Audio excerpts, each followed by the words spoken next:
All right, everybody. I just want to give you a quick update on what I'm doing with the keg redesign. First of all, I went out and got some parts yesterday just because I knew it was going to be rainy and crappy today. So I wanted to start thinking out loud. I've already kind of committed some money to doing this, so let me show you what I've done so far and what my thoughts are. Okay? Okay. So, first of all, yesterday I bought this stainless steel serving tray. Not bad. Oh, hello everybody. So this is going to be the base. Now, for my kegel, it's too big to fit in here. In fact, it's just the same, almost the same exact size of the inner circumference of this. So if I put it in here, it almost fits inside this part, but I need it to fit inside this part. And so what I'm going to do is I'm going to cut it right where that line is right there, and that's enough to get it into the kegel itself. Now originally I said I was going to use the lid off of the same trash can because waste bin because it's stainless steel and it's the same diameter as this, but I started thinking the moment I start dropping it into here, I'm going to have to line the pail or the grain tube fairly exact, because if you check this out, it's exactly that size. So if I miss even by a little bit, it's not going to work. So this is useless. What I'm going to do is cut this, and now there is some overlap. I mean, it's a good, probably, I don't know, good inch or so overlap. So that gives me enough clearance room. So even if I don't get it exact and it's just a little bit off one way or the other, it still has a seal. Because this part, the lip, is going to have a silicone seal. All right. So it's still too tall.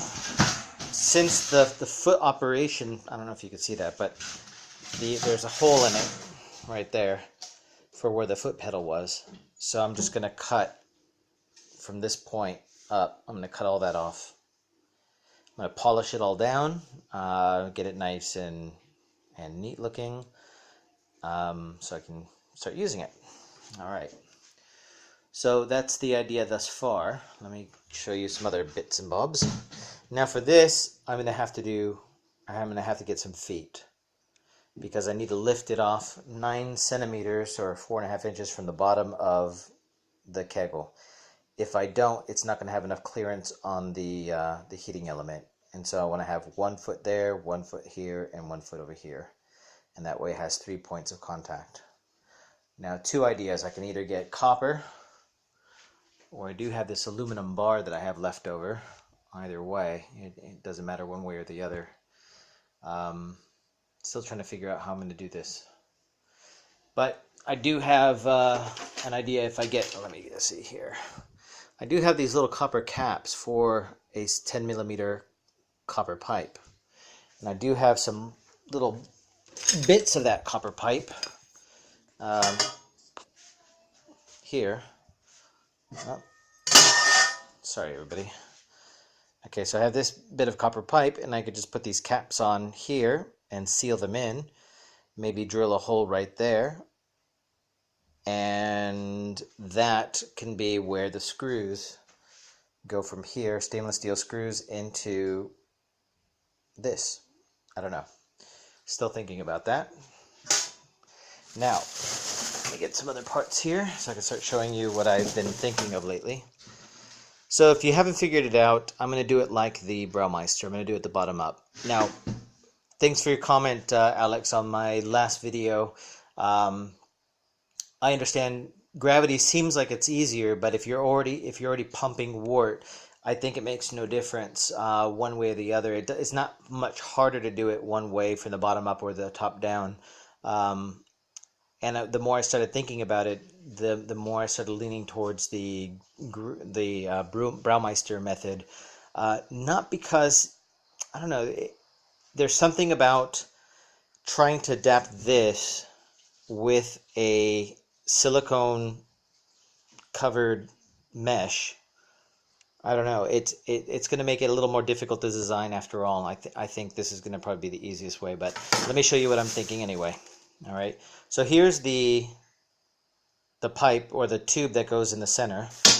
Sorry, it's kind of hard to wrestle all this upside down, or not upside down, with one-handed. I feel like I'm upside down. Okay. I had an old microwave, and they have this thing for the grill that nobody ever uses, that grill in their microwave. So I took this out, and what I'm going to do is I'm going to straighten these legs here. Okay, I'm going to straighten all three of those legs, and I'm going to put it in there through 3 holes to support the weight of the grains. Because I'm going to show you something I found. Okay, sorry for all the movement, but so you see this is a perforated aluminum sheet. It's 30 centimeters by 1 meter. You could do the math yourself. This is 29 centimeters, so it's, from the exterior diameter from one side to the other here is 29 centimeters, so this is 30. So I can cut the discs from this aluminum. I started polishing it just to see if it would come out nice, and it did. But it is kind of flimsy. I mean, it's not super solid. So what I'm going to do, and the holes are actually smaller than that of the braumeister. So because the holes are smaller, I don't need to get another fine mesh screen, I don't think. I think I could just put the grains directly on that. So, recap. This installed as the sheet support.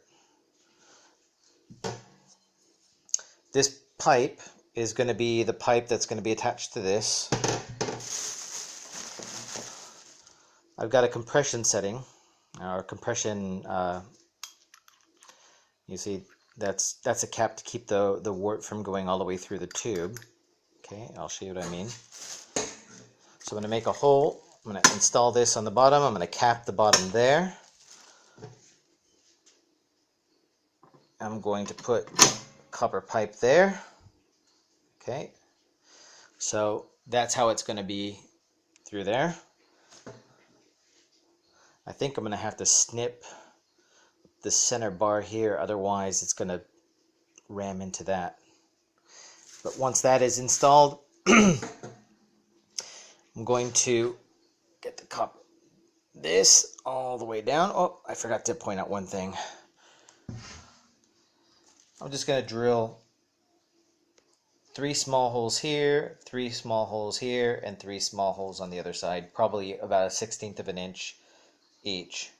So there's going to be 9 or 10 or 12 holes that I'm going to drill into this.